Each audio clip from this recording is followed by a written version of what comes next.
네, 장재주입니다. 오늘은 고등학교 선택 과목에 대해서 이야기를 해보도록 하겠습니다. 지난 수시, 정시, 그다음에 서울대 입학 전형 이런 거 얘기하면서 교육과정 단위 배당표라는 얘기를 좀 했어요. 그래서 그거에 대해서 좀 자세하게 얘기를 하고, 고등학교에서 선택 과목이라는 것이 있는데 이걸 어떤 걸 선택해야 돼요? 물론 수능의 선택 과목이 있는 거죠. 아울러 고등학교 내신에서도 선택할 수가 있습니다. 어떤 과목을 듣고 어떤 과목을 듣지 않을 것이냐. 그럼 이 선택을 할 수 있는 그런 뭐라 그럴까? 안내? 이게 이제 교육과정 단위 배당표라고 하는데요. 각 학교마다 입학할 때 이걸 다 제공을 하게 됩니다. 1학년, 2학년, 3학년 때 어떤 거 듣는다. 그럼 사전에 입학 설명회, 고등학교 입학 설명회 같은 거 할 때 보면 이런 거 다 자료가 제공이 되거든요. 근데 잘 보셔야 돼요. 고등학교를 선택하는 아주 중요한 기준이 된다. 왜 그런지에 대해서는 제가 지금부터 이제 쭉 설명을 해드리고요. 마지막 결론 부분에서 다시 한번 이렇게 말씀을 드리겠습니다. 물론 제가 이렇게 말씀드리는 게 절대적 기준이 될 수는 없어요. 이건 학생과 학부모님들 상황에 따라서 잘 판단하시고 결정을 하셔야 될 거라고 봅니다. 자, 하나씩 보겠습니다. 일단 고등학교 선택 과목에서 중요한 용어들이 몇 개가 있는데, 상대평가라는 게 있습니다. 상대평가와 절대평가라는 게 있는데, 상대평가는 전체 학생들, 그 과목을 들은 학생들 중에서 나의 위치가 어떻게 되느냐, 어떻게 되느냐, 이걸 물어보는 거죠. 그래서 100분위를 활용하여 9등급, 예전에 한번 말씀드렸는데 1등급 4%까지 1등급, 그 다음에 7%, 합 11%까지 해서, 그러니까 4% 넘어가고 11%까지 해서, 즉 7%에 다녀야 되는 게 2등급, 이렇게 해서 쭉 간다는 말씀을 한번 드렸죠. 그때의 상대평가를 얘기를 하는 거고요. 그 다음에 절대평가는 3등급제입니다. 3등급제 A, B, C. 성취도 평가라고 얘기를 하죠. 그래서 잘 A냐, B냐, C냐 이렇게 보는 거고요. 보통 진로 과목이나 전문 선택 과목 이럴 때 절대평가를 하고요. 상대평가는 기초 과목 혹은 일반 선택 과목이 있어요. 그러니까 그것들을 이제 좀 이따 보여드릴 텐데 그거에 따라서 한다. 그러니까 상대평가는 사실은 보면 전체 학생들, 그 과목을 듣는 전체 학생들과의 경쟁이기 때문에 시험을 잘 봐야겠죠. 퍼센티지가 위로 올라갈수록 중요하겠죠. 즉 등급을 1등급을 맞는 게 중요한 거고, 절대평가는 상대적으로 성취도 평가이기 때문에 A, B, C로 나눈다고 하면 A를 맞으면 되는데 그 폭이 아무래도 조금 여유롭겠죠. 그죠? 비율이라든가 이 모든 게 여유롭다 이렇게 보시면 되고요. 그래서 과목을 선택할 때 효율적으로 잘 선택을 해야 됩니다. 그러니까 학습량을 보면 상대적 부담감, 시험에 대한 부담이 좀 덜한 과목이 절대평가라고 보시면 되겠죠. 전공 이수연계, 서울대 입학 전형할 때 말씀드렸죠. 서울대뿐만 아니라 모든 대학에서 수시로 원서를 쓸 때 그 과, 희망하는 과에 연계되는 과목들이 있어요. 기본적으로 요구되는 과목들. 그런 걸 잘 들어두면 당연히 수시 입학 서류에서 평가를 할 때, 이분들이 대학에서 평가를 할 때 당연히 이 아이는 우리 과를, 학교야 뭐 이제 성적에 따라 이렇게 하겠지만 우리 과를 오려고 아주 잘 준비가 되어 있었구나라는 어떤 그 학생의 뭐라 그럴까, 준비 상태 이런 걸 파악할 수 있는 거기 때문에 전공 이수연계, 꼭 서울대라고만 써놨는데 이게 전에 서울대 입학 전형을 때문에 이렇게 한 건데, 마찬가지로 전공과 관련된 과목을 듣는다. 서울대 할 때 말씀드렸잖아요. 들었으면 좋겠어 라는 말은 부드러운 협박이다. 들어야 돼. 안 들으면 안 될걸? 이런 정도를 얘기를 하는 겁니다. 그러니까 꼭 들어야 된다는 얘기를 말씀을 드리는 거고요. 수능 연계, 국어, 수학, 탐구에서 내가 수능에서 어떤 과목을 시험을 볼지를 결정을 해야 되잖아요. 국어 같은 경우는 언어와 매체냐, 화법과 작문이냐 이런 선택을 해야 될 거고, 수학은 미적분을 볼 거냐, 확률과 통계를 볼 거냐, 기하를 볼 거냐. 그러면 그 보는 과목과 연계된 같은 과목을 공부하는 게 내신도 공부하고 수능도 공부하고 연계되지, 예를 들어 수학에서 미적분을 선택해서 내신은 듣고 실제 시험 볼 때는 확률과 통계를 보려고 한다면, 그러니까 선택권이 있는 상황에서 말씀을 드리는 거예요. 한다면 그건 이중으로 공부를 해야 되잖아요. 그럼 너무 힘들어지죠. 그렇죠? 그러니까 그런 과목들도 수능과 연계된 이 과목들을 해야 된다. 언제 무엇을 선택할 것인가가 관건인 거죠. 언제. 현재 중학교 학생이라면 물론 지금부터 나는 어떤 방향으로 갈 거야 라고 해서 준비해 두는 것도 맞는 선택 할 수도 있어요. 그런데 지금 너무 빠르죠. 그죠? 고등학교 1학년 때 내 성적이, 내 위치가 어느 정도 될 줄 알고, 그리고 그때 당시에 내가 이 과목을 할까? 저 과목을 할까? 어떤 게 더 성과를 낼까? 이런 걸 판단할 텐데 좀 이르죠. 다만 이런 건 필요한 거죠. 내가 가고자 하는 대학, 가고자 하는 과, 대학은 일단 뒤로 두고요. 성적이 많은 걸 좌우하니까. 가고자 하는 과와 연계된 과목들을 결정을 해야 된다. 그렇다면 그 과목들이 잘 배열되어 있는, 그리고 수능 연계와 더불어서 효율적으로 공부할 수 있는 그런 교과 과정이 편성되어 있으면 좋겠다 이거죠. 그런 차원에서 지금부터 바라보셔야 됩니다. 그게 결국 고등학교를 효율적으로 고등학교를 선택하는 기준이 될 수 있는 거죠. 그래야 내가 3년 동안 열심히 한 그 노력의 대가가 온전히 결과물로 나타나는 거죠. 노력은 막 했는데 잘못된 선택에 의해서 시간 낭비하는 꼴이 나오면 안 되는 거잖아요. 그런 관점에서 설명을 드린다 이렇게 보시면 됩니다. 다시 고등학교 선택 과목은 내가 가고자 하는 과와 얼마만큼 연관되어 있는 그 과목들이 잘 배열되어 있는가. 두 번째, 내가 선택하려고 하는 수능 과목에 그 과목과 어떤 연계성을 갖고 있는가. 이걸 포인트로 두고 적절하게 저 절대평가로 하는 과목들, 즉 성취도 평가를 하는 과목들을 적절하게 배열하면 시험에 대한 부담이 좀 줄어든다. 이렇게 보시면 될 것 같습니다. 자, 하나씩 볼게요.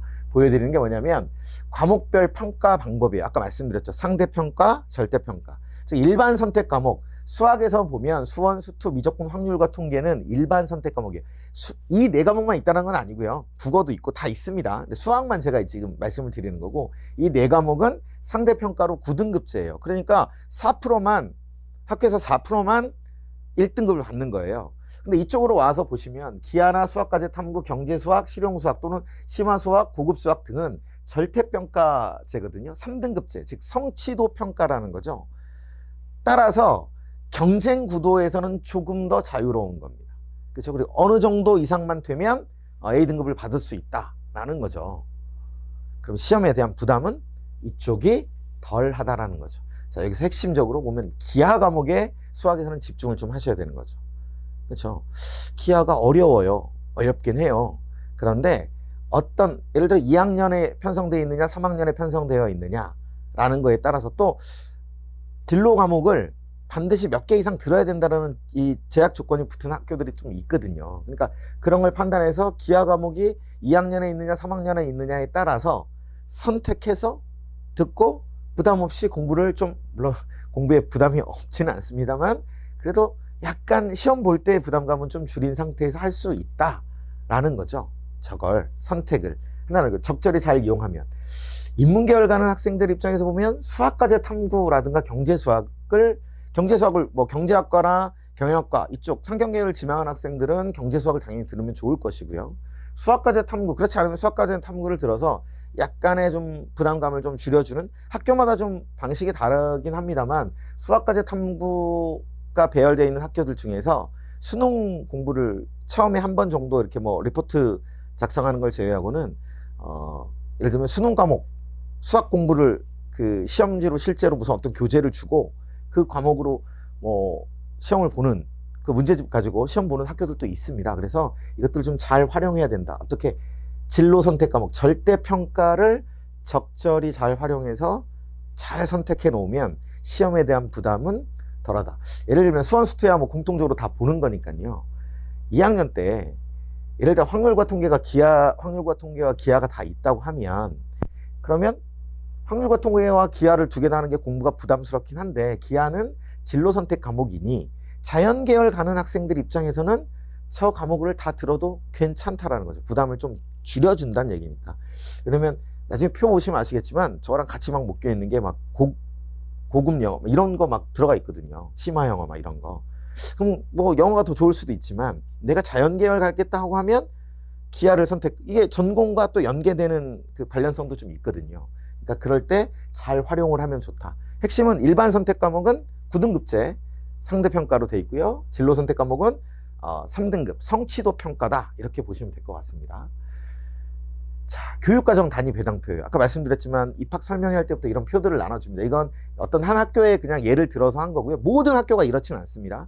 다만 이제 공통점으로 저 위에 있는 구분은 똑같습니다. 즉, 그래서 저 위에 보면 구분, 교과 영역, 교과 군, 과목 유형 세부 교과목 있는데 구분에는 뭐냐면 학교가 지정하는 게 있고 선택하는 게 있어요. 학교 지정이라는 건 뭐냐면 학생에게 선택권이 없습니다. 그냥 들어야 됩니다. 예를 들면 이 학교 같은 경우는 2학년 때 확률과 통계가 학교 지정으로 돼 있어요. 그러니까 2학년 때 확률과 통계를 그냥 무조건 들어야 되는 겁니다. 난 그냥 미적분하고 기하할 건데요. 그것과 상관없이 확률과 통계를 그냥 들어야 된다는 거예요. 이해되시죠? 저렇게 지정해 놓는 데가 있고 저 확률과 통계를 선택으로 빼놓는 데가 있습니다. 그렇죠? 이런 것 잘 보셔야 돼요. 나의 공부와 내가 가고자 하는 과와 그리고 내가 앞으로 수능 공부하는 것과 연계성이 얼마나 있느냐. 확률과 통계 일반 선택 과목이라고 그랬잖아요. 그럼 내신 등급이 나오죠. 그리고 공부하기도 만만치가 않습니다. 따라서 저런 게 어떻게 편성되어 있는가는 잘 봐야 돼요. 그러니까 그러면 무조건 학교 선택으로 되어 있는 게 좋으냐? 그럼 저 자리에 또 다른 게 들어올 거거든요. 이걸 잘 보고 나의 선택에 따라서 나의 진로에 따라서 구분을 좀 해야 된다라는 거고요. 교과형에게는 뭐 기초탐구 뒤에 한 번 더 보이겠습니다만 이런 게 구분돼 있고 교과 9는 국어, 수학, 뭐 영어, 탐구 뭐 이렇게 쭉 있습니다. 과목 그다음 세부 교과목은 과목들을 얘기를 하는 거고요. 이 과목 유형에 보면 이제 일반, 공통, 진로 있습니다. 아까 진로 나왔죠. 뭐 절대평가. 그래서 일반과 공통은 다 상대평가라고 보면 저 진로 과목에 있는 거는 다 이것들은 성취도 평가다. 절대평가 제도다 라고 보실게요. 하나씩 내용을 다시 한번 하면 구분에는 학교 지정과 선택이 있다. 학교 지정은 그냥 다 들어야 되는 겁니다. 선택은 그 안에서 선택하게끔 돼 있다는 거고요. 교과 영역은 이런 것들이 있고요. 그냥 구분해 놓는 거니까 교과고는 그냥 과목들 이렇게 보시면 되겠죠. 과목 유형에는 공통, 일반, 진로, 진로 전문인데 공통, 일반, 공통 과목과 일반 과목은 상대평가, 진로 과목과 진로 전문 과목은 절대평가, 성취도 평가. 이걸 구분하신 상태에서 보겠습니다. 1학년은 어쨌든 1학년도 그렇고 2학년 지정, 학교 지정 뭐 내가 선택권이 없으니까 상관이 없겠죠. 2학년 걸 볼게요. 이렇게 보시면 수학 위주로 좀 말씀을 드리겠습니다. 지금부터. 위에 보면 기하가 있는데 기초 과목에서 국어, 수학, 즉 심화 국어하고 기하 중에 한 과목을 택하래요. 그래서 1학기 때, 2학기 때 1년 동안 배우는 겁니다. 다시 운영 단위는 6시니까 여기 3, 이걸 얘기를 하는 거예요. 운영 단위를 1학기 때 3시간, 2학기 때 3시간 이렇게 운영 단위를 얘기를 하는 거고요. 그래서 심화 국어하고 기하가 있어요. 자, 이 중에 하나는 들어야 된답니다. 그러면 이렇게 생각을 하시겠죠. 인문계열 지망학생은 뭐를 들어야 될까요? 그쵸? 심화 국어를 들어야 돼요. 왜냐면 아까 잘 보시면 확률과 통계는 학교 지정으로 들어가 있었거든요. 이 학교의 경우입니다. 이 학교 모든 학교가 같다는 건 아니고 다시 확률과 통계는 들어가 있어요. 그쵸? 그럼 인문계열 보는 학생 대부분의 학생들이 확률과 통계를 선택하는 경우가 일반적이기 때문에 많기 때문에 확률과 통계를 배우는데 굳이 내가 기하를 또 해야 되느냐? 그렇지 않겠죠. 심화 국어를 하겠죠. 근데 자연계열 희망 학생 같은 경우는 물론 국어를 너무 잘하면 모르겠는데 저 기하를 선택할 거냐 말 거냐의 고민이겠죠. 근데 저게 뭐라고 해요? 진로 과목이라고 해요. 그러면 성취도 평가, 성취도 평가니까 절대평가 3등급 제 A, B, C 그러니까 A만 들어가면 되거든요. 그쵸? 그리고 시험도 당연히 성취도 평가이기 때문에 상대평가처럼 아주 어렵게 난해하거나 하게 내거나 이러지 않습니다. 점수로 그냥 판단을 하는 거기 때문에 그렇단 말이에요. 그러면 자, 자연계열 가는 학생들은 어떤 거 하는 게 좋을까요? 기하를 하는 게 좋죠. 왜? 전공 연계 과목에도 저 기하를 요구하는 그 과들이 많이 있거든요. 자연계 쪽에서는. 그러니까 일단 확률과 통계는 내신에서 엄청 열심히, 그러니까 선택권이 있으면 모르겠어요. 확률과 통계 기하 중에 선택하라 이런 학교의 경우에는 기하를 선택하죠. 하면 되죠. 그죠? 그런데 확률과 통계는 일단 지정을 해버렸고 기하 할래 국어 할래 그랬으면 기하하는 것이 나중에 위해서 어쨌든 수시의 입장이나 다른 상황에서 볼 때 훨씬 유리하다 이렇게 보시는 겁니다. 그러니까 진로 과목이기 때문에 부담도 상대적으로 덜 하고요. 이해되시죠? 그 다음에 이제 탐구 과목인데 사탐, 과탐 중에서 이 학교 같은 경우는 여기 있는 과목들 중에서 3개를 선택한대요. 여기 지금 진로 과목에 사회문제 탐구라고 있잖아요. 그죠? 그러니까 인문계열 가는 학생 같은 경우는 대략적으로 보면 이 5과목 중에서 2과목을 선택할 가능성이 높고 자연계열 가는 학생은 당연히 이 4과목 중에서 2과목을 선택을 하겠죠. 그러니까 자연계열은 오히려 조금 심플합니다. 결정하는 구조가. 그런데 인문계열 가는 학생이면 세계지리, 세계사, 경제, 정치와 법, 윤리와 사상 다 수능과도 연관되는 탐구 과목 마찬가지고요. 이 중에 이제 이 4개 중에서 3과목을 들어서 3과목을 듣는 거예요. 물론 2개 하나 들어도 돼요. 근데 자연계열 갈 거면 4개 중에 3개 듣고 그 중에서 나랑 뭐가 맞는지 2개를 선택하는 게 현명한 방법이겠죠. 그죠? 아예 처음부터 난 결정했어 라고 하면 그냥 2과목 듣고 1과목 들으셔도 돼요. 근데 아무래도 제가 보기에는 이 중에 뭐가 맞을지 모르니까 실제로 해보고 선택하는 게 어떤가 라는 생각이 듭니다. 그리고 인문계열 간 학생 중에선 저 사탐 과목 5개 중에서 물론 이제 과탐을 나는 과학도 좋아해요. 그래서 과학 뭐 공통과학 해보니까 재밌기도 하고 이거 할래요 할 수도 있는데 일반적으로는 저 5개 과목 특히 있는 5개 과목이 아니죠. 6개 과목이죠. 6개 과목 중에서 3개를 선택하겠죠. 여기 위에 5개는 보면 수능과도 관련돼 있는 과목들이니까 저 중에서 일단 선택을 해서 보긴 하는데 저는 이렇게 생각을 해요. 2개는 그렇게 듣고 왜냐면 3학년 때 또 사회탐구 과목에서 선택 과목들이 있거든요. 2개는 듣고 하나 정도는 그냥 사회문제 탐구해서 저걸 들으면 다시 왜 진로 과목이잖아요. 진로 선택이잖아요. 그러니까 어떻다고요? 성취도 평가. 상대평가의 내신의 압박에서 벗어난 1등급 맞으면 다 이렇게 3개 선택해서 다 1등급 맞으면 괜찮은데 그렇지 않다면 저기서 그냥 좀 부담 없이 부담을 좀 줄여서 사회문제 탐구를 선택하고 성취도 A등급만 맞고 나머지 과목 2과목 열심히 공부해서 1등급 맞는 게 현명한 게 아닌가라는 조심스러운 제안을 좀 해봅니다. 사회문제 탐구 보시라는 거예요. 그러니까 꼭 사회문제 탐구에 집중하지 마시고 진로 과목이 2학년 때 어떻게 편성되어 있는가. 다른 것도 많이 있어요. 다른 과목이 편성되어 있는 경우도 많이 있으니까 저 과목에서 어쨌든 진로 과목을 3개 중에서 굳이 여기서 이제 3개를 선택해야 된다면 저 진로 선택 과목을 한번 잘 활용해 보는 것이 도움이 된다라는 겁니다. 자, 과학은 자연계는 유혹에 빠지지 마시고 4개 중에 그냥 3개 선택해 보는 겁니다. 해서 나랑 가장 맞는 2과목을 쭉 끌고 가서 수능까지 연관된다. 이렇게 보시면 될 것 같아요. 자, 3학년 때 볼게요. 3학년 선택 과목이거든요. 이것도 이제 사실 이것보다 더 많이 있습니다. 다른 과목들, 뭐 교양 과목들은 다 있는데 일단 주요 과목 위주로 이렇게 한 거예요. 첫 번째, 국어에서는 화법과 작문, 언어와 매체 둘 다 일반 선택이에요. 그렇다면 이거 뭐라고? 상대평가라고요. 9등급제. 그러니까 그리고 국어에는 수능에서도 저 둘 중에 하나는 반드시 선택해야 되죠. 그러니까 3학년 올라가기 전에 이미 국어에서 선택을 하겠죠. 난 이걸로 수능을 보겠어. 이렇게. 그럼 그 선택 과목을 그냥 선택해서 보시면 됩니다. 이해되시죠? 둘 중에 하나만. 여기서 지금 영어까지 해서 하나, 둘, 셋, 넷, 다섯, 여섯, 7개 중에서 2과목 선택하는 거예요. 2과목. 그러면 국어는 둘 중에 하나는 무조건 선택해야 돼요. 안 하면 안 되냐고요? 안 해도 돼요. 안 해도 되는데 수능은 어떻게 하실 겁니까? 수능. 그쵸? 자, 생각해보면 그냥 수능은 무조건 저 둘 중에 하나를 봐야 되니까 당연히 둘 중에 하나를 선택해야 된다는 거죠. 그죠? 그러면 이제 2과목 선택인데 1과목 더 선택할 수 있는 겁니다. 수학 셋과 영어 둘. 근데 수학에서 미적분 일반 선택 과목이죠. 이거 뭐라고요? 상대평가. 그러니까 3학년 때 미적분이 있다라는 건 내신에도 엄청난 부담이 생기는 거죠. 그렇죠. 다만 장점은 내신 공부하면서 열심히 하니까 수능 과목까지 연계가 되겠죠. 자, 어떤 경우에 내가 수능에서 미적분을 선택하려고 마음먹었다면 딱 좋은 케이스죠. 그죠? 3학년 때 내신 과목 공부도 열심히 하고 그걸 그대로 이어받아서 수능까지 끌고 가면 되니까요. 그런데 내가 수능에서 미적분을 선택하지 않을 거야. 나는 확률과 통계를 하든 기하를 할 거야. 그러면 굳이 그 힘든 시기에 내신까지 하면서 진짜 머리 터지게 공부해가지고 저 일반 선택 과목 상대평가에 미적분을 할 필요가 있을까요? 없죠. 그죠? 오히려 밑에 있는 경제 수학이나 인공지능 수학, 이거 매력적이네요, 제목이. 그죠? 이런 거 해서 왜? 진로 과목이니까 성취도 평가만 하자 이거죠.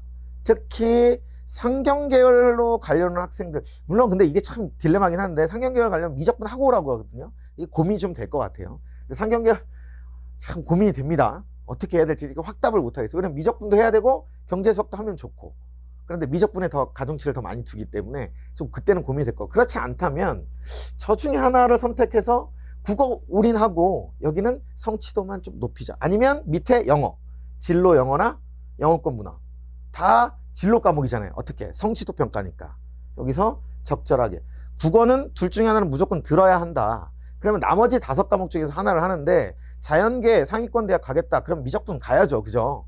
미적분 안 할 수가 없어요. 2학년 때 기하를 했다고 하더라도 미적분을 할 수밖에 없어요. 미적분이 훨씬 더 미적분을 요구하는 데가 훨씬 더 많다라는 거죠. 그리고 수능까지 끌고 가겠다라는 생각으로. 그리고 그렇지 않다면 나머지 이제 진로 과목, 수학 진로 과목 둘이나 영어 쪽에서 영어권 문화, 진로 영어 여기에서 하나를 선택해서 좀 부담을 덜어줘요. 왜냐면 시간은 제한돼 있대. 계속 말씀드린 시간은 제한돼 있으니까 요만큼 요 한 과목을 이수하는데 이걸 좀 약간 해두고 나머지에 올인한다. 그런데 다만 전공 연계라고 했으니까 자기가 가고자 하는 과와 연관되어 있다면 나머지를 무시해서는 절대 안 됩니다. 이해되시죠? 이렇게. 자, 탐구 과목은 사회 과학이 있어요. 자, 앞에 2학년 때 사회 과목 6개 중에서 그리고 과학 4개 이거 중에서 3개 선택한다고 그랬죠. 자연계열은 4 중에 3개 그냥 선택하면 되고 인문계열은 사탐 과목에서 둘 하나 진로 정도 선택해서 하면 좋다. 여기 한국지리, 동아시아사, 사회문화, 생활과 윤리 여기 4과목 있죠. 2학년 때 5과목이 있었죠. 이 9과목이 수능 시험 과목이에요. 근데 거기서 인문계열은 2개를 볼 거거든요. 그러면 2학년 때 하나, 3학년 때 하나 해도 되고 2학년 때 2개 한 거 해도 되고 3학년 때 2개 한 거 해도 돼요. 자, 여기서 이제 선택해야죠. 만약에 내가 선택한 과목이 인문계열 학생입니다. 인문계열 학생. 내가 선택한 과목이 난 수능 때 2학년 때 배웠던 2과목을 볼 거야 라고 하면 3학년 때 이 과목들은 그냥 내신이죠. 수능과 연관성이 없죠. 그러면 어떻게 해요? 저 일반 선택 과목, 상대평가하는 건 내신 점수 높게 받기 위해서 다 피해가야 돼. 최대한 피해가 되는데 3과목을 선택해야 되는데 그렇다고 갑자기 과학을 들을 수는 없잖아요. 그죠? 그러면 진로 과목에 여행지리과 고전과 윤리라는 2개가 있어요. 그죠? 이 2개를 듣고 하나를 들어야 돼요. 근데 어쨌든 여기는 내신이 들어간대. 그런데 이제 사회 탐구 과목에서 제일 많이 듣는 게 사회문화, 생활과 윤리 이거거든. 시험을 제일 수능에서 지금까지 보면 통상적으로 많이 보는 거거든요. 근데 어쨌든 여기 내신을 내가 안 한다고 해도 내신을 해야 되잖아요. 부담감이 생기죠. 그쵸? 그러면 사실은 연관성으로 본다면 물론 2학년 때 배웠던 사탐 과목이 너무 매력적이어서 나랑 너무 잘 맞아. 근데 수능을 보려면 2학년 때 내신 끝나고 수능 보려면 2학년 때 배웠던 거 다시 기억해갖고 막 공부해야 되잖아요. 근데 이건 지금 해야 되잖아. 어쨌든 내신 보려면. 그렇다면 여기 있는 과목 중에서 2과목 선택하고 진로 과목 하나 선택해서 하나의 부담을 줄여주고 그 2과목을 수능으로 연계하면 가장 이상적이 되는 거죠. 아니면 2학년 때 하나, 3학년 때 하나, 그리고 진로 과목 2개. 그러면 그 진로 과목에 대한 부담감, 나머지 일반 선택에 대한 부담감이 없으니까 그 시간에 좀 공부를 2학년 때 배웠던 그 한 과목 공부를 좀 계속 복습해가면서 할 수 있죠. 이건 전제 조건이 있죠. 2학년 때 배웠는데 그 사회탐구 과목 어떤 과목이 나랑 너무 잘 맞아. 내신 100점 퍼펙트 딱 나와요. 그러면 하는 거죠. 그죠? 근데 다 안 맞아. 그럼 여기서 빨리 선택해서 둘 하나 딱 집어가지고 전략적으로 가야 된다는 겁니다. 이런 선택해야 돼요. 하지 않으면. 근데 이제 잠깐 돌아가 보시면 2학년 때 보면 경제, 정치와 법 학생들이 어려워하는 거예요. 세계사 세계사잖아요. 세계지리, 한국지리, 세계지리 뭐가 어려웠냐 잘 모르겠는데 그냥 제가 좀 무식하게 얘기하면 한국지리는 한국 요만한 땅만 보면 돼요. 세계지리는 다 봐야 되잖아요. 용어도 어렵잖아요. 그죠? 지명 외우기도 너무 힘들고 세계사도 등장인물이 이름이 너무 어려워요. 사건도 어렵고 왜? 우리랑 친숙하지 않으니까 어려워요. 제가 보기엔.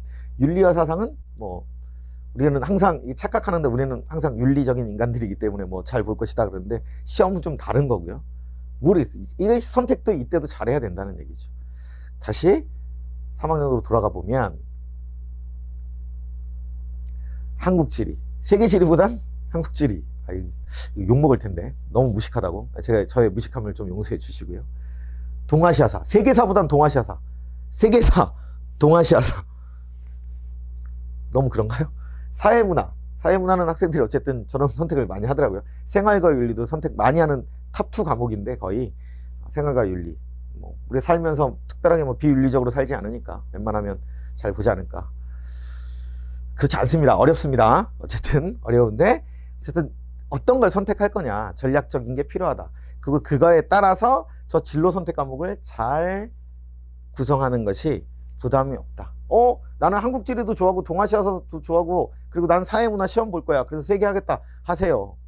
후회할 겁니다. 알겠죠? 2개만. 맥시멈 2개만. 그 다음에 반드시 진로 선택 과목을 껴서 부담을 줄인다. 자, 이제 자연계열 학생들이 문제인데, 자, 이제 2 과목이 있고요. 그다음에 과학사, 생활과학, 융합과학. 이 중에서 3개를 택해야 된대요. 내가 화학과를 가고 싶어요. 그럼 화학 2를 듣는 게 낫죠. 어쨌든 여긴 전부 다 진로 선택이니까 성취도 평가입니다. 그렇죠?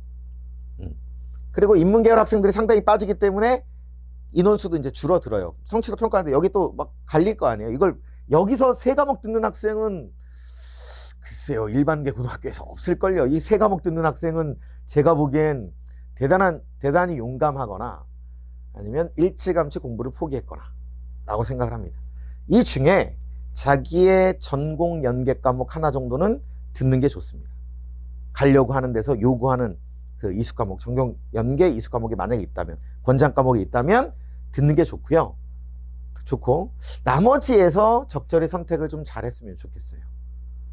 고등학교 3학년 때는 시간이 별로 없어요. 공부할 시간이 별로 없어요. 놀아서가 아니라 그냥 시간이 별로 없어요. 왜? 할 게 너무 많아서.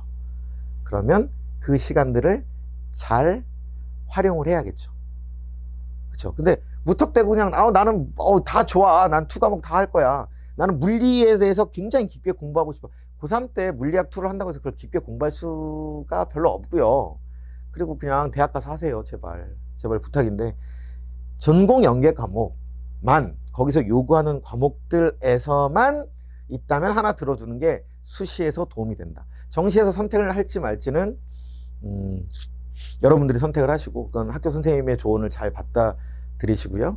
웬만하면 조언을 들으시고요. 예, 그렇게 하셨으면 좋겠어요. 그다음에 나머지 과학사나 생활과학, 융합과학 여기서 적절히 좀 선택을 해서, 혹은 사탐 과목에 있는 여행지리 들어도 괜찮잖아요. 그죠? 근데 되도록이면 이제 이쪽에 진로 선택 과목이 또 다른 선택할 폭이 좀 있으니까 여기서 듣고 연계돼서 가는 것이 훨씬 도움이 될 거다라고 저는 생각합니다.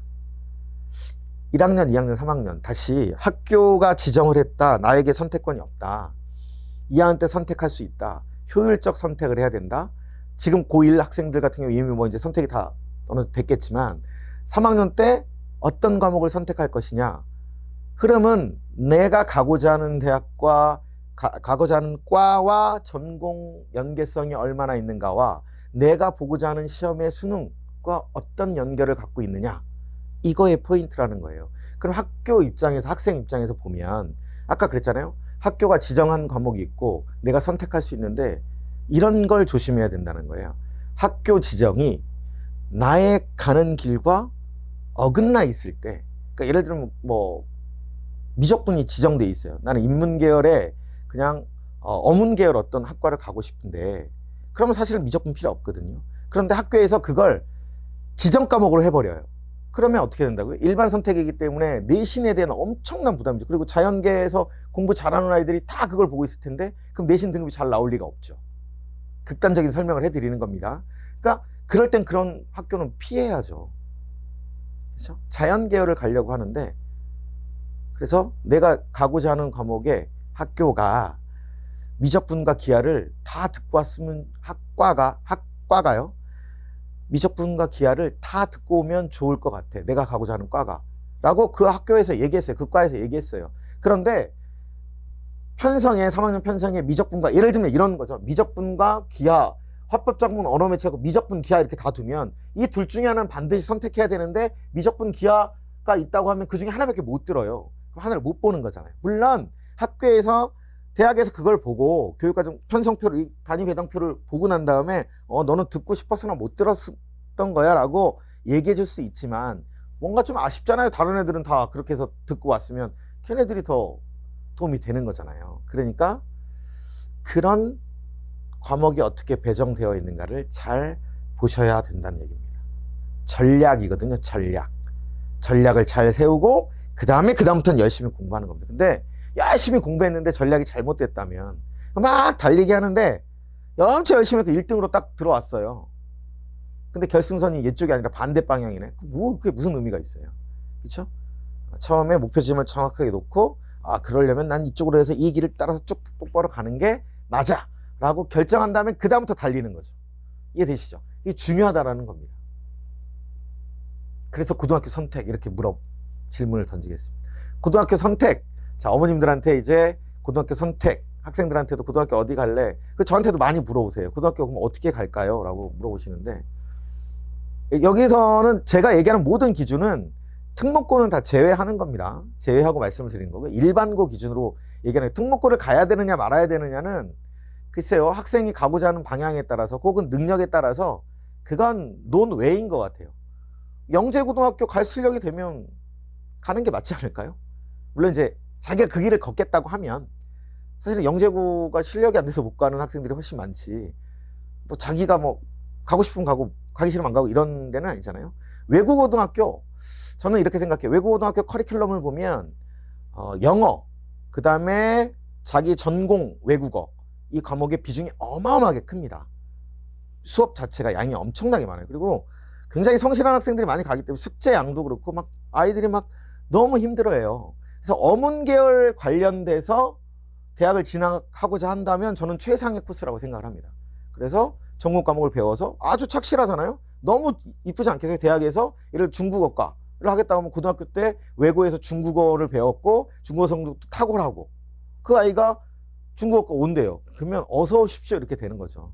그런데 인문 계열에서 다른 학교 과를 가려고 했을 때 외고의 선택은 좀 신중하셔야 될 것 같아요. 왜냐하면 다른 과목 공부할 시간이 별로 없어요. 그리고 내신은 굉장히 치열하거든요.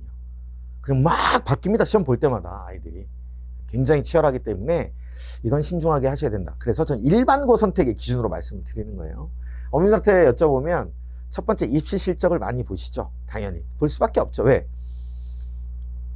학교가 어쨌든 수시에 관한 것도 서류도 선생님들이 잘 꾸며주시고 그 다음에 정시 입학 성적도 좋아요. 저는 이 왜 수시 정시를 얘기했냐면 정시 입학 성적이 좋은 건 물론 학교 선생님들이 잘 가르치시긴 하겠지만 전 그냥 그 해에 똑똑한 애들이 그냥 많이 있는 거예요.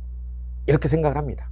그리고 상당수 입시 실적에는 재수생들이 많이 포함되어 있습니다. 수시 중요해요. 왜? 수시 실적이 되게 낮은 학교는 뭔가 학교에서 있잖아요. 이 뭔가 선생님들이 진호하고 서류를 만들어서 해주는데 혹은 아이들을 이렇게 체계적으로 성장시키는 뭔가 프로그램이 좀 빈약하다고 보실 수 있어요. 그러니까 입시 실적을 보시려면 정시는 다 빼버리시고 수시 실적을 보세요. 수시로 어느 대학을 얼마만큼 넣느냐. 이해되시죠? 정시는 그냥 그 해에 똑똑한 애들이 좀 많았다고요. 혹은 재수를 많이 해서 애들이 재수생 애들이 많이 들어갔다고요. 수시 실적을 보시는데 이것도 좀 어렵습니다. 왜냐하면 전교 1등 하는 애가요 6장을 쓴다고 그랬잖아요. 6장 다 합격할 수도 있어요. 서울대, 연대, 고대, 서강대, 성대, 한양대 다 합격한 거예요. 다. 그리고 자기는 골라서 서울대 가겠죠? 그죠? 6개. 그러면 입시 실적에는 이 한 명이 6명으로 등장해요. 그래서 어느 학교 어떤 학교 잘 보면 주요 대학 그 합격자 현황 뭐 경찰대까지 막 이렇게 포함해가지고 이렇게 발표를 하거든요. 학교들이 막 자랑스럽게 막 하거든요. 잘 보시면 다 더해보면 그 학년 해당 학생 수가 많아요. 물론 이제 재수생들이 있다면서요. 맞아요. 근데 아무리 포함해도 그러면 저기에는 가면 그냥 한 반 정도는 서울 상위권 대학 다 가는 거야? 이렇게 할 정도로 인원수가 많은 데가 있습니다. 왜 그러냐? 6개 합격했다고 6개. 물론 이제 최종 합격자 현황이라고 발표를 했을 때는 달라지죠. 그러니까 등록을 했을 때 그러면 이제 확 줄어들죠. 근데 일반적으로 고등학교에서 발표할 때 최종 합격자 수를 발표하는 게 아니고요. 최초 합격자 수를 발표합니다. 그러니까 최초 합격자에는 6개가 다 가능해요. 한 학생이 여섯 군데 들어왔어요. 이름을 다 쓰는 건 아니니까. 그런데 최종 합격자는 그게 한 명으로 줄어드는 거죠. 뭐 6개 다 아니라도 3개 붙은 학생도 있을 거고. 입시 실적을 보실 때 좀 유심히 봐야 된다. 입시 실적이 다인가? 수시는 좀 보실 필요가 있다고 말씀드렸습니다. 근데 저는 이렇게 생각합니다. 예를 들면 영재고등학교 학생이 만약에 100명이라고 하면 100명 중에서 50명이 서울대를 가요. 예를 들어서. 그럼 이 학교가 잘한 걸까요? 물론 외국 가는 것 있다고 치고 그냥 국내 대학교만 딱 쳐서 50명이 서울대 간다. 그럼 저는 별로 아니라고 보거든요. 왜냐면 원래 100명 다 서울대 갈 만한 실력이 있던 애들이잖아요. 중학교 때까지. 근데 결국 50명 가는 거잖아요. 그쵸? 50명도 엄청나게 많긴 한데. 그러니까 입시 실적에 너무 이게 첫 번째 포인트가 돼서는 곤란하다는 겁니다. 그 입시 실적이 보여주는 게 면학 분위기거든요. 왜 입시 실적이 중요하냐 얘기하는 게 그렇게 공부 잘하는 애들이 많으니까 면학 분위기가 좋을 거고 그러면 공부 잘하는 아이들이 많으니까 공부만 열심히 하지 않겠냐. 근데 어머님들 고등학교 다니실 때 진짜 그러셨나요? 공부 열심히 하는 애 열심히 하고 적당히 하는 애는 적당히 하고 안 하는 애들은 안 하잖아요. 그럼 지금 애들이 달라질까요? 어떤 한 학교에 모으면 다 열심히 해. 물론 아까 말씀드렸던 어떤 특목고에는 보통의 아이들이 상대적으로 좀 성실하게 공부했던 애들이 많기 때문에 면학 분위기가 좋을 수는 있습니다. 그런데 그만큼 또 단점도 있죠. 치열해지는 거죠. 내신 성적이 치열하게 싸워야 되는 거예요. 네. 그런 단점도 있다. 그럼 면학 분위기 안 좋은 데 가라냐? 아니요. 그런 건 아니라고요. 면학 분위기는 입시 실적이 좋으면 면학 분위기가 좋을 거라는 건 아니고요. 이런 게 있죠. 이제 남녀공학을 보낼 거냐, 여학교를 보낼 거냐, 남학교를 보낼 거냐. 그냥 통상적인 얘기들을 하면 고등학교 1학년 때 남녀공학의 경우에 고등학교 1학년 되면 남학생들이 밑에 성적을 쭉 깝니다. 그리고 위에 여학생들이 차지한대요. 일반적으로 그렇대요. 반드시 그렇다는 게 아니라 일반적으로 그렇다고 얘기를 합니다, 많이. 그래서 남학생 둔 부모님들은 남녀공학을 잘 안 보내려고 해요. 반대로 여학생 둔 부모님들은 내신 성적 그게 더 좋대, 유리하대, 남자애들 있으면 유리하대. 그래서 가려고 해요. 남녀공학을 선호하려고 해요. 근데 다시 이제 뒤집어 보자고요. 남학생들 있잖아요. 여학생들 내신 성적 그 밑에 깔아주는 남학생들이 많이 있다고 치고 그래서 내신 성적 따기 쉬운데 남녀공학의 최대 걱정거리가 뭐죠? 그쵸.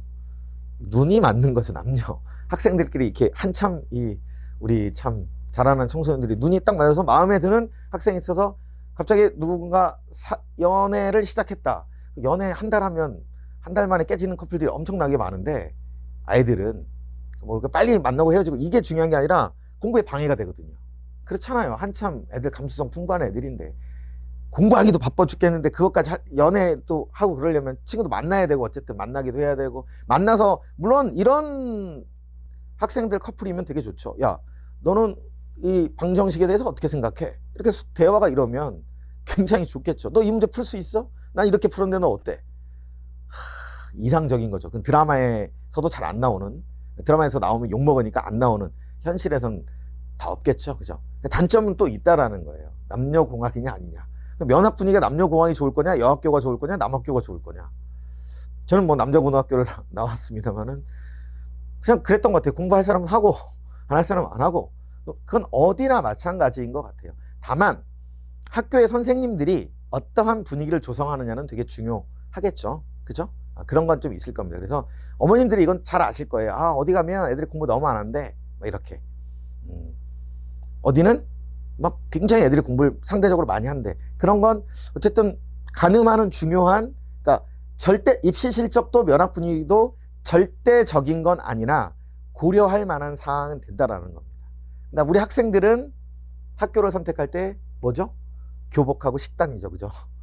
아주 중요한 거죠. 입고 다니는 거. 교복이 얼마만큼 탁 이쁘냐, 잘 나오느냐, 식단 중요한 겁니다. 어떻게 이렇게 저기 학교 영양사 선생님이 요리를 너무 잘하셔서 너무 맛있대. 밥이 중요하죠. 맛있는 거 먹으면 더 힘도 나고 할 테니까. 학생들은 그렇게 선택한다. 근데 어머니 입장에서는 뭐 굳이 교복과 식단은 모르겠습니다. 식단은 근데 요즘에 워낙 학교에서 전부 다 신경을 많이 써서 하고 영양사 선생님들이 워낙 잘하시니까 별로 차이 없을 것 같아요. 아주 유명한 분들이 좀 있죠. 근데 가끔 보면 아주 히트를 쳐갖고 아이디어 풍부하게 요즘에 많이들 노력하시니까 저건 약간 이제 아이들 입장에서 고려 대상이 되는 거고요. 위에는 부모님들 입장에서 고려 대상. 이거는 물론 학생들이 진짜 다 그렇다는 건 아닙니다. 그냥 제가 농담 삼아서 보통 아이들이 하는 얘기를 들려드리는 거고요. 그럼 제가 이렇게 구분 지은 이유는 제 의견을 말씀드리는 거예요. 두 가지를 말씀드릴 건데, 하나는 통학거리예요. 통학거리. 저는 굉장히 이거 중요하다고 생각을 합니다. 집에서 문을 나서서 학교 교실에 딱 들어서 내 책상에 앉을 때까지 10분 걸리는 학생과 1시간 걸리는 학생, 좀 과하게 표창을 해볼게요. 그럼 왕복, 계산하기 편하게 하기 위해서 10분 걸리는 학생과 그다음에 40분 걸리는 학생을 보자고요. 그러면 갈 때 30분, 올 때 30분이니까 왕복 1시간이죠. 그죠? 그러면 일주일에 주 5일을 가니까 5시간이에요.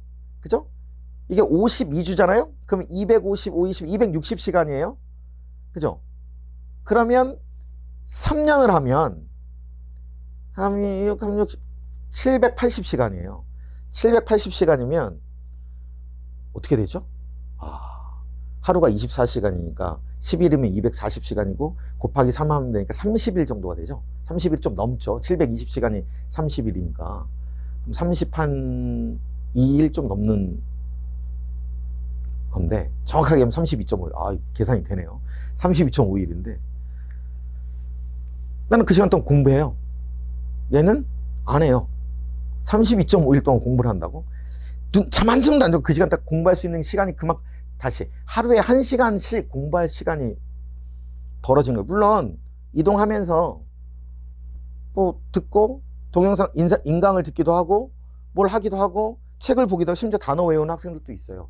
근데 책상에 앉아서 하는 것과 교육과가 같을까요? 다르겠죠. 그죠? 중요하다고 생각합니다. 이걸 하루에 갈 때 갈 때 좋아요. 10분? 10분 차이? 그럼 왕복 20분? 그쵸? 아까의 3분의 1이에요. 그럼 열흘이에요, 열흘. 그래도 3년 동안 치면 온전히 공부할 수 있는, 더 할 수 있는 시간. 제가 아까 말씀드린 3학년 때는 공부할 시간이 없다고. 그 정도 시간이면 어마어마한 겁니다. 이게 누적되고. 또 하나, 많이 이동하면 피로감이 쌓이죠. 그쵸? 30분을 걸어서 가. 물론 버스를 타고 뭐 하고 다 이동을 해요. 그 학생과 10분, 한 학생과 피로감이 다르죠. 물론 어머님들이 촥 학교까지 모셔다 드리고 모셔오고 뭐 이러시면 피로감이 없을 수도 상대적으로 줄어들 수도 있는데, 이동 자체에 대한 피로감이 있다라는 거죠. 그래서 통학거리는 굉장히 중요하다. 그러면 이 말을 또 오해하셔갖고, 그럼 집에서 제일 가까운 학교를 보낼까요? 아니, 그게 아니라 저는 이렇게 생각합니다. 30분 넘는 학교는 자제하는 게 좋다. 집에서 나서서 학교 교실 가서 책상에 앉을 때까지 30분이 넘어가는 학교는 정말 그 학교 아니면 안 되겠다, 아니면 자제하시는 게 좋고요. 그럼에도 불구하고 그 학교를 가야 되고 한다 그러면 이사를 하실 것을 저는, 합격한 다음에요. 고등학교 쓴다고 해서 다 합격하는 게 아니니까 강력하게 권해드립니다. 그만큼 중요하다는 겁니다. 체력 그리고 시간 너무 중요하기 때문에 하나를 얘기를 하는 거고요. 또 다른 하나, 그보다 더 중요한 것, 앞에서 얘기했던 교육과정 편성표입니다. 내가 가고자 하는 학과와 맞는 과목들이 잘 배열되어 있는가. 그냥 있는 게 아니라 잘 배열되어 있는가. 학교 지정인가 아닌가. 내가 선택할 수 있는가. 2학년 때 선택할 수 있는 것인가, 3학년 때 선택할 수 있는 것인가. 그 중에 내가 원하는 과목들로만 온전히 선택할 수 있는가. 이게 굉장히 중요한 포인트라는 거죠. 동아리, 학교마다 동아리 크게 차이 없습니다. 물론 거기서 어떻게 하느냐. 근데 동아리 활동이 어마어마한 입시에 영향을 주지 않습니다. 점점 간소화되고 있고요. 참여 사실 정도, 뭘 했다는 정도만 있지, 자율동아리 이런 거 다 빼게 돼 있고, 학생부 간소화되면서 다 빼게 돼 있고요. 중요하지 않아요, 그런 거. 얼마만큼 근데 이 교육과정 편성표는 얘기했잖아요. 서울대 얘기할 때도 말씀드렸지만 본다니까요. 뽑는 대학에서 보겠다라는 건데, 그러면 내가 가고자 하는 것과, 물론 지금 나 무슨 과 갈지 몰라요. 그래서 못할 수도 있지만, 그래도 빨리 대략 어떤 계열로 가겠다 이런 건 할 수 있잖아요. 내가 하고 싶은 게 어떤 거다. 물론 나중에도 점수에 의해서 막 이렇게 바뀌긴 합니다만, 지금부터 그런 흐름을 갖고 공부를 하면 점수도 훨씬 더 높게 나온다고. 계속 얘기했던 가성비가 어마어마하게 좋아집니다. 교육과정 편성표를 반드시, 그리고 입학 설명회 직전이니까 없다고 하지 마시고요. 지금 학교 홈페이지 들어가면, 고등학교 홈페이지 들어가면, 다 공개해 놓은 데가 있어요. 그래서 이전 지금 학년들을 보면, 그러니까 전 선배들 걸 보면 대략 흐름을 잡을 수가 있어요. 정 안 되시면 저희 학원에 문의하시면 학원에 그 지역에 있는, 각각의 지역에 있는 학교들의 교육과정 편성표는 다 보유하고 있습니다. 실제로. 그러니까 어머니들한테 다 안내해 드릴 수 있어요. 그러니까 꼭 보시고, 그리고 또 해마다 좀 바뀌긴 하니까 입학 설명회도, 고등학교 입학 설명회도 중요하게끔 최소한 자료집이라도 하셔야 돼요. 거기 가면 뭐 입시 실적 뭐 이런 거 다 나와 있어요. 전부 다 여기 있는 건 전부 다 나와 있는데 그걸 잘 받아보셔서 판단을 하셔야 됩니다. 입시 실적 중요하고요. 그만큼 제가 뭐 그 해에 잘하는 애들이 많았다, 뭐 재수생이 많다, 뭐 이런 말씀 드렸는데, 어쨌든 기본적으로 학교에서 뭔가 그런 실적을 내기 위해서 뭔가를 계속 작동하고 있다는 거니까 중요하고, 더불어서 면학 분위기, 공부하고자 하는 이 분위기 굉장히 중요한데 그게 절대적인 것만은 아니다. 오히려 교육과정 편성표가 어떻게 잘 구성되어 있는가, 내가 원하는 방향대로 나와 잘 맞는가를 보고 결정을 하시는 게 좋고요. 더불어서 통학거리도 좀 고려하셔라 라고 말씀을 드리는 겁니다. 지금 고등학교 1학년 학생들은 이미 이제 학교 다니고 있으니까 나 저렇게 못했는데 후회한다고, 그건 아니고요. 제가 좌절을 하려고 말씀드리는 건 아니고, 지금 이건 이제 현재 중학교 3학년, 아직 선택하지 않은 중학교 3학년부터 이제 앞으로 선택할 중학교 2학년, 그 다음에 초등학교 학생들까지 둔 부모님들을 위해서 설명을 드렸어요. 이게 제가 서두에 말씀드렸지만 이 기준이 절대적인 건 아닙니다. 그런데 제가 오랜 시간 동안 학생들을 보고, 그 다음에 선생님들한테도 얘기를 듣고 학부모님들과도 이야기를 하다 이렇게 보니까 나름 제가 내린 결론이에요. 이런 것들을 고려해야 된다. 그리고 교육과정 편성표는 앞으로 점점 더 중요해질 것이다. 그래서 학교들에서도 잘 해요. 첫 해에는 황당한 학교들도 많았습니다. 진짜 이건 내가 진짜 1시간만 잡아도 난 이렇게 안 짠다, 이렇게 막 찢어버리고 싶은 그런 학교도 되게 많았어요. 근데 차츰 학교에서도 시행하면서 정비가 돼요. 다만 왜 모든 학교가 공통되지 않느냐, 그건 각각 학교의 선생님 구성수, 그리고 학교 선생님들의 어떤 나름의 철학, 이런 것들이 반영되기 때문입니다. 근데 그건 학교의 상황이고 그건 학교 선생님들의 철학인 거지, 그것이 우리 아이들의 성적을 결정 지어줄 수는 없는 거죠. 그렇죠? 그러니까 우리는 최대한의 효율을 얻기 위해서 올바른 선택을 해야 된다. 그 첫 번째 선택이 바로 고등학교 선택이 됩니다. 아주 중요하다고 저는 생각합니다. 이제 대입에서 실력만큼이나 그 실력이 가장 중요하고 그 다음으로 중요한 거 고등학교 선택이라고 봐요. 그래서 어머님들이 어쨌든 제가 드린 말씀이 조금은 도움이 되셨길 바라고요. 저는 다음 시간에 이제 수학에 대해서, 수학 선행에 대해서 한번 얘기해 보려고 해요. 논란거리가 많긴 한데 제 나름대로 제가 갖고 있는 어떤 생각들을 뭐 일방적으로 주장보다는 사실 어머님들한테 그냥 제 생각은 이렇습니다, 이렇게 얘기하는 정도가 될 것 같습니다. 예, 감사합니다.